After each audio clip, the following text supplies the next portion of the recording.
As business owners, we spend most of our time trying to cram more into our to-do list in an effort to get everything done. But the result is often overwhelmed frustration and feeling that we are failing because we can't get through what we wanted to. Tune into today's podcast where we talk about why your stop doing list is more important than your to-do list if you want to create a business that gives you both profit and a great lifestyle. Alrighty team, Tony Fraser-Jones here, host of the Profitable Tradie podcast. Excited to hang out today with you and my good mate Phil Smith, the COO here at Profitable Tradie. How you going, my man? Always good, mate. Always good. It's good. Yeah. It's good. Are you convinced you're good? Yeah, man. I'm coming in hot. Coming in hot. Yeah. Nice. Yeah. It's such a way with words, mate. I know. I practice in the mirror and the shower. You practice the whole way. You practice on everyone with the words, actually. Yeah. Quite a wordsmith. Anyway, what are we doing today, man? Mate, we're talking about the stop doing list. So basically, this is the stuff that you need to stop doing if you want to create a great business, because everyone has limited time, and just because you're a business owner doesn't make you Superman, with your undies on the outside. Oh, nice. Don't do that. And it doesn't give you the ability to defer the laws of time and physics. So the thing for most business owners, and this often happens because we've built our businesses from the ground up, is that we're more focused on getting more done. And we tend to be, onto our to-do lists. So if you even have a list, I don't know, maybe you don't. And sometimes it's because we think we're the only person who can do the stuff on that list. And sometimes it's because we don't want to spend the money to get the help. But either way, saving our way to death never actually works. Well, saving our way to wealth. You could save your way to death. Oh, sorry, saving my way to wealth, saving my way to death. I think I'm a little bit of a Freudian slip there. Yep. You got to enjoy the journey, guys, because the destination is death. But basically, you can't save your way to wealth. And sometimes the other problem is because it's just easier to do everything ourselves, and it feels quicker than trying to train somebody else. So we tend to want the ball when the game's on the line. Yep. And think we're the only person that can actually get the job done. That's just not true. 100%. So this is really the road to trouble if you're thinking that way. You end up with poor growth, poor profit, poor lifestyle, which is not what we're here to do. And burnt out as well, which is huge. I think that thing you said there at the end, man, is huge. Often it's just easy to do it ourselves, but only in the short term. And the trouble is we think short term a lot. It's like, well, if I'll just do it now, this time it'll be fine. I'll maybe think about training someone next time, but that just keeps carrying on. And that's a road to a lot of pain and frustration, some of which I'm sure a lot of you listening are already experiencing. And the stop doing list is going to be a good way to make some progress on that. And everyone's bum points south here. Oh yes, damn, we experience this too. I've caught myself saying, you've caught me saying, and vice versa a million times. Hey, look, I could get so and so to do that, but by the time I've showed them, I could have just done it. By the time I've created that system, I could have just done it. Which is obviously then you catch yourself and you think, but that's the whole problem. And I know, if you're listening and you're owning a trade business or a service-based business, whether it's plumbing, electrical, painting, glazing, tiling, landscaping, whatever, I know there's a lot to do. There's actually doing the work out in the field, out on the site. There's managing your team as you grow. There's financials, there's pricing, there's invoicing, there's suppliers, there's planning, there's marketing, there's sales. There's a lot to do. And as you grow, it feels like there's more to do. But if you really want to grow successfully, sometimes it's not about doing more. Well, it is for the business to do more, but it's about you actually doing less. Yeah. Which sounds kind of back to front. But it makes sense, though, because the only way you can actually do less is if there's other people doing the more stuff. Because there is more stuff to do as you grow. As simple as that. Yeah. So the only way you do less is if other people are doing other stuff. And the sort of the end point to a stop doing list is, maybe you do want to stop doing stuff, some stuff, obviously, but a lot of it's going to be about delegation. And that's a big part of this. Maybe we won't dig into all that today because that's something we've touched on before. Topics for another day. But the starting point is to get really clear on what you can stop doing, because that's going to open up a whole lot of time and space in your business and give you a lot of opportunity to do some cool stuff. 100%. I'm sure you got a story to smash this out. Yeah, I've got a few stories here. So there's a book, an author called Jim Collins, who is a very famous author. Maybe you've heard of him. If you haven't, doesn't matter. But he wrote a book called Good to Great and another book called Great to Choice. Great by choice. Great by choice, sorry. We've got a few word salad things happening here today, mate. Yeah, I know. What's going on? Mate, it's just, it's not our day as far as getting Well, I know why it is, because you've got a newborn and it was a rough morning for you to get here. And my whole family's had a tummy bug this week and it's been a train wreck.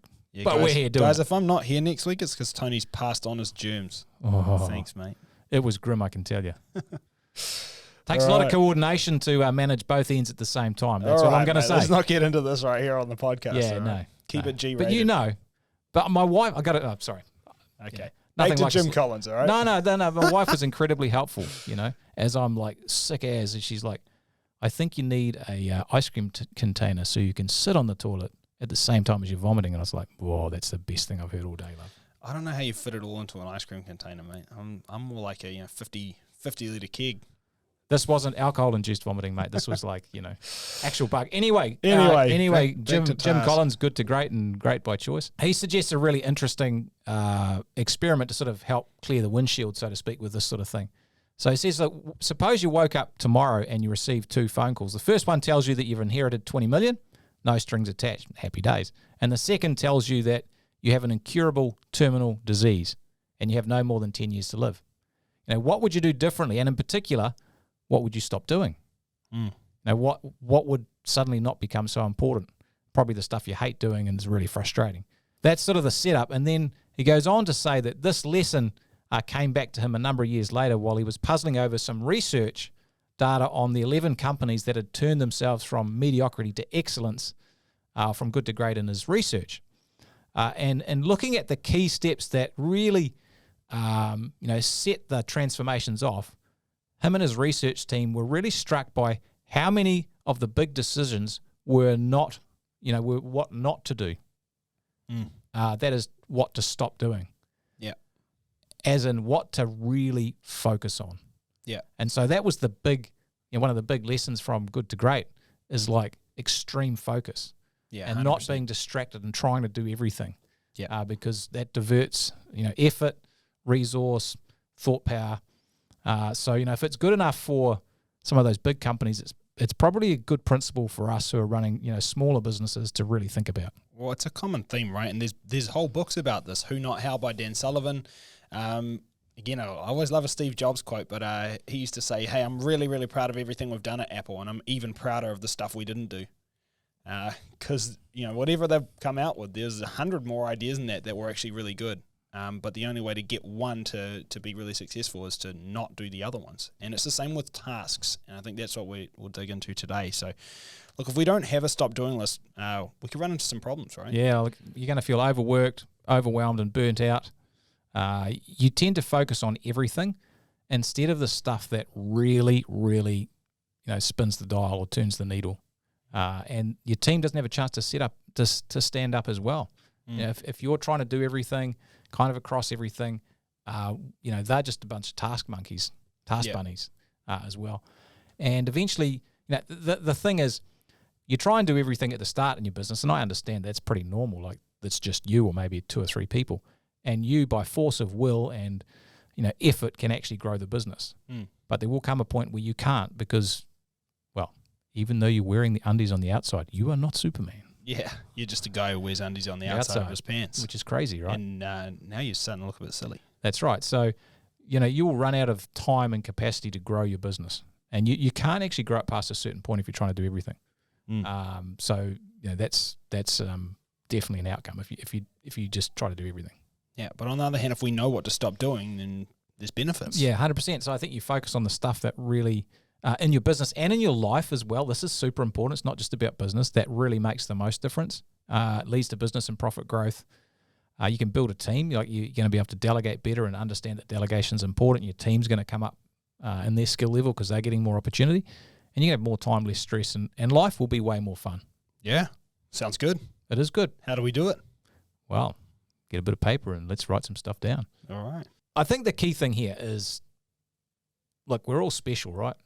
Oh, yeah. But we're not that special. I'm actually a really special and delicate snowflake. You are. Very unique. Only one. Quite a large snowflake, but yeah. Could be in a museum. Could be. Yeah. Like, what sort of ancient creature would you? I reckon a walrus. It's not really ancient. I reckon I'd be a narwhal. No. A narwhal. I reckon more like a hairy mammoth, like those big tusks. Yeah. I'd rather be a narwhal. I'm swimming through the Arctic, big long horn that I don't really use for anything. Awesome. I do picture you with a horn. Yeah, I reckon I could have a horn. I picture you with 2 horns and a little whippy tail. I quite like that. Yeah. Red Some skin. Some sort of dinosaur type thing, or Yeah, sure. okay, Yeah. Anyway. whatever I want. Anyway, so we all have 24 hours a day. That's it. And this is the thing, like, just because we want to do more and we think we need to do more, we don't have more time. That's right. And in his book, How to Avoid Work, which is sometimes a good way to success, sometimes the most successful people are kind of a bit lazy. They figure out what they can get out of. And that's another thing with this. But William Riley offers 3 of the most common reasons we give for not doing what we want. And whenever a person is not doing what they say they want to do, he always sounds like he's got a good excuse, he or she. Yeah. And it's typically one of 3 things. No, I don't have the time, I don't have the money, or my folks or people don't want me to. And each of these, Riley argues, melts away as an imaginary obstacle when we shine the light of intelligence upon it. And time is the key here. Without time, nothing is possible. Everything requires time. It's the only permanent and absolute ruler in the universe. And he goes on to say, look, time is like a scrupulously fair ruler. She treats every living person exactly the same every day, no matter how wealthy you are, how much you've accumulated. And you cannot successfully plead for a single moment more than a pauper receives without asking for it. So it doesn't, nobody with money can get more time. They can't buy more time. So it's the great leveler. So everyone has the same time. So the next time you say you don't have time, to do what you really want to do, it may be worthwhile to remember that you actually have as much time as everyone else. It's 24 hours a day. So it's how we use it that counts. And that's why we have to start thinking about what we stop doing, because just because we want to do more and more needs to be done doesn't mean we can. Yeah, 100%. And I think that's the big thing, right? Like, you don't get any more time than anyone else. Doesn't matter what you do. So it's all about how you use that time. And I think you've heard this a million times. Yep. I'm sure there's nobody listening to this who hasn't heard that before.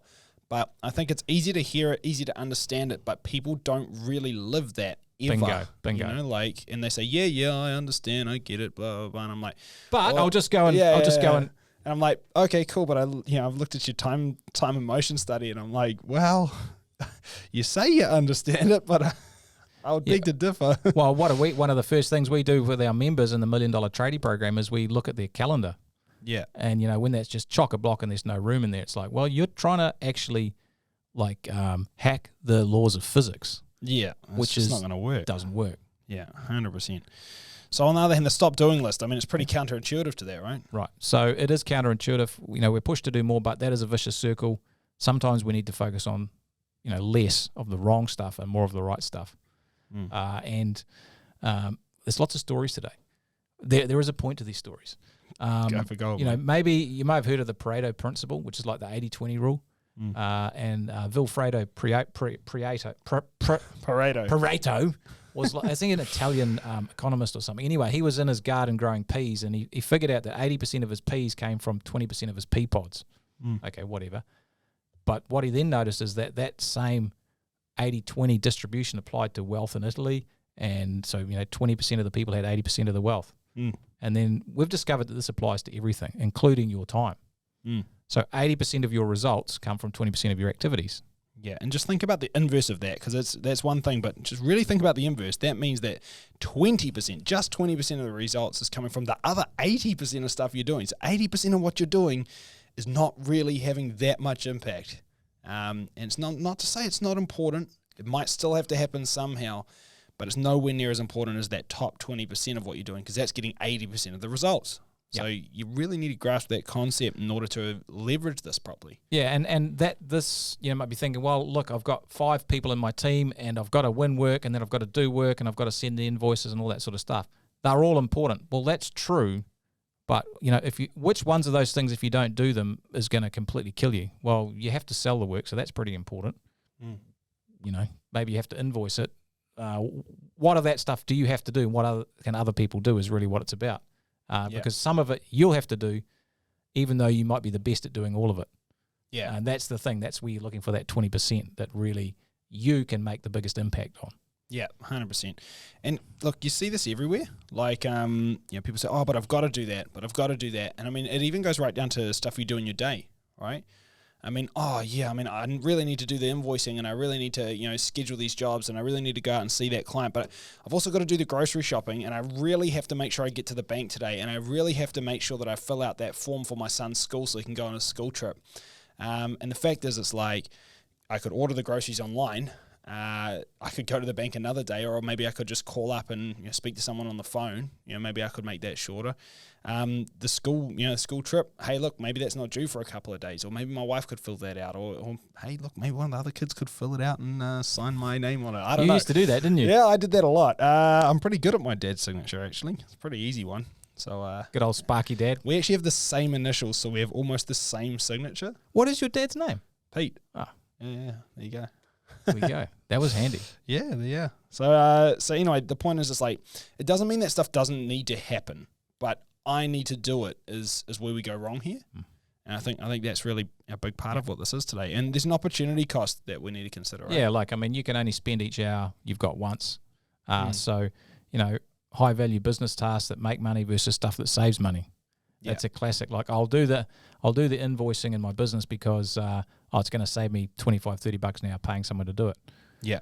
But what's it costing you? It's like, well, it's costing. Right. I can't go and see a couple of general contractors or building contractors who I could get $300,000 or $400,000 worth of work out because I'm too busy sending an invoice out that I could pay someone to do $30 an hour for. Yeah, 100%. So, or I've got to mow the lawn.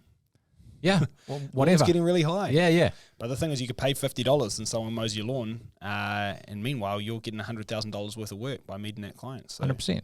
So the key here, I guess, this is a whole lot of sort of backstory and stuff. I think the way you think about this is really important. That's why we've sort of dug into it a bit today, is to think about, well, what's my thought process around the tasks I put in my life and what I prioritize, because prioritizing it's what it's all about. So rather than just jamming more stuff into our day, let's take some stuff out so we can focus on the most important stuff. And that's why we do a stop doing list. We actually write down what's the stuff we're going to stop doing, what do we hate doing, what's really frustrating, what do we think someone else could do that we'd just like to get rid of. Yeah, 100%. And so what we find with our members when we do this, it's actually really freeing. Quite frightening at first because it's like, oh, I could never stop doing that. I could never stop doing the invoicing. I could never stop doing the pricing. It's like BS. We coach hundreds of people who never do pricing in their business. They got people who do that. Yeah. Or they don't do the invoicing anymore. Or they don't even do the marketing or the sales anymore. So sometimes you just need to see what other people have done to see that it's possible. So that's important. But we just get a bit of paper and write down what do we want to stop doing. Yeah. And maybe challenge ourselves, push the boat out a bit and say, could I actually stop doing that? This is big because I think another big thing is that when you start doing this, you start getting a little bit of reluctance. Like, so an example for me, and this is more of a personal one. As I mentioned earlier, what if someone else mowed your lawn? Now, do you know honestly how long it took me to let go of that? And the reason was because I really like mowing my lawn, man. I actually really enjoy it. It's super relaxing. A little bit of my own time, and I feel really good at the end because I can stand back and look and say, wow, there we go, that was amazing. My lawn takes 2.5 hours to mow, so it's not a small lawn.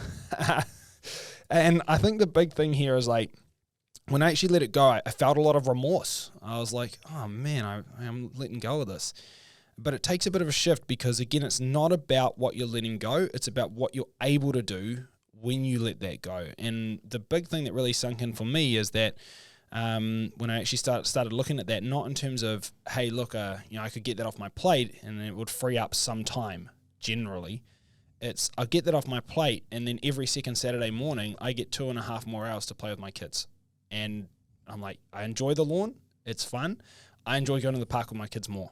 And I think that's the big thing, and it's the same in your business. It's like you might be good at something, it might be important, but there's probably other things that are more important that you're better at that will have a bigger impact. So, you will feel remorse when you're writing these things down. You'll think, some of those things I don't actually want to get rid of. But it's about what could you do instead. That's really what we're trying to get you to shift. Yeah, 100%. And there will be some things on there that you really do want to get rid of too. Which is awesome. I was happy to give up cleaning the house. That's 100%, 100%. And this is the thing with the stop doing list. And for a lot of you people who own a business out there, and maybe for a lot of them, the women, the ladies who own a business or involved in the business, you've got the whole burden of running the household a lot as well. That still seems to fall that way a little bit these days.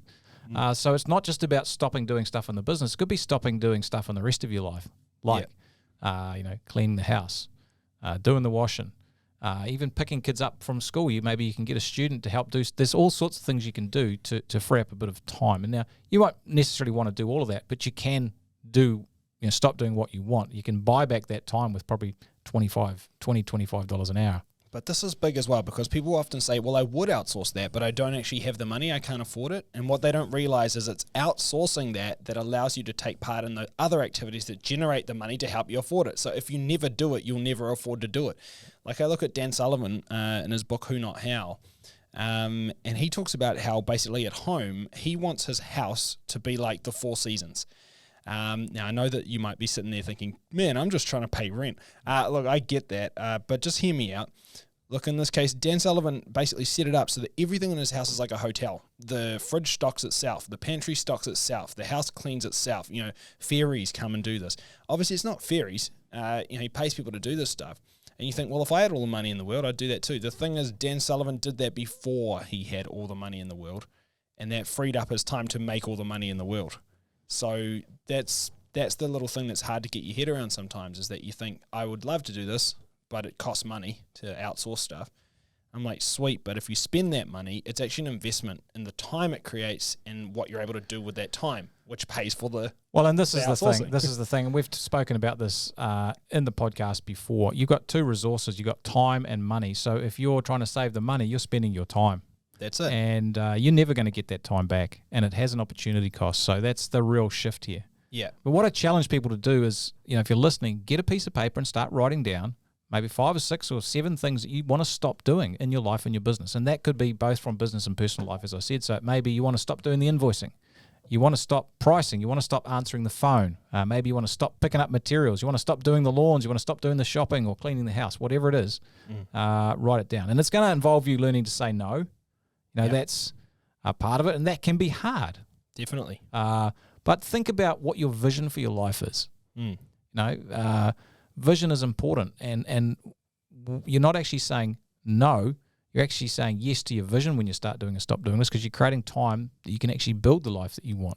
Yeah, which is massively important. Exactly. I'm not saying no to invoicing. I'm saying yes to meeting more clients and generating more work. 100%. So there's more invoices for someone else to do. 100%. If you're listening, you're like, well, I can write the stop doing list, but fairies aren't magically going to come and make all this stuff happen. That's true, but energy goes where energy flows where focus goes. So we put our focus on this, and then we start the wheels turning subconsciously and looking at ways to actually start making this happen.